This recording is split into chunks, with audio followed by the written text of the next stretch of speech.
नमस्कार. तर चला आज आपण बनवूयात वालाच्या शेंगांची भाजी. काही ठिकाणी याला घेवड्याची भाजी पण बोलतात. तर आपण बघूयात हिला नेसायची कशी. आता हे दोन भाग आहेत, पुढचा आणि मागचा पार्ट.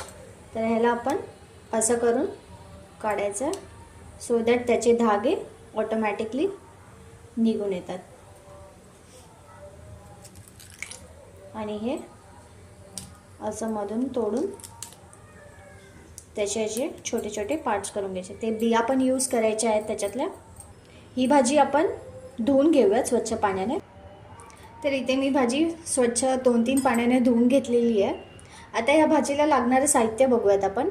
इथे मी एक मोठा बारीक चिरलेला कांदा घेतला आहे, 4 ते 5 लसणाच्या पाकळ्या अशा बारीक चिरल्या, एक टोमॅटो आणि बटाटा. एक बटाटा त्याला मी आधीच ऑलरेडी उकडून घेतलेलं आहे. आता ह्या भाजीला आपण पहिले पाण्यातून उकळून घेऊया. थोडंसं मीठ टाकून ह्याला पाण्यातून उकळून घेऊया. तर इथं मी ॲड करते आपली भाजी. 1 ग्लास पाणी ॲड करते, मीठ टाकते. आता आपण याला उकळून घेऊया. तर इथे आपलं तेल तापवत ठेवलं होतं मी, तापलं आहे ते. ह्याच्यात मी ॲड करते जिरं, मोहरी आणि बारीक चिरलेला लसूण.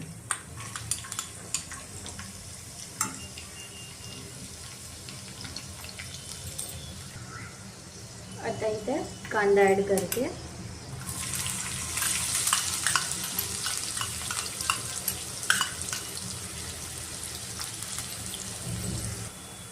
कांदा सॉफ्ट होण्यासाठी थोडं मीठ.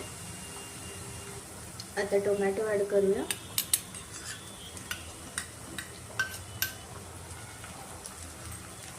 करून घेऊया. हळद टाकते, घरगुती मसाला टाकते, लाल तिखट पावडर टाकते, काश्मीरी लाल मिर्च पावडर आणि मॅगी मसाला. हा ऑप्शनल आहे, तुम्हाला टाकायचा आहे तर तुम्ही टाकू शकता. इथे आपली उकळून घेतलेली भाजी सुद्धा रेडी झाली आहे, हे बघा. तर ही ॲड करते आणि सगळ्यात शेवटी मी उकडलेले बटाटे ॲड करते. इथे आपली पूर्ण भाजी रेडी झालेली आहे. ते सर्व करायला घेऊया. तुम्हाला जर माझी ही रेसिपी आवडली असेल तर प्लीज माझ्या चॅनलला लाईक, शेअर अँड सबस्क्राईब करा. थँक्यू.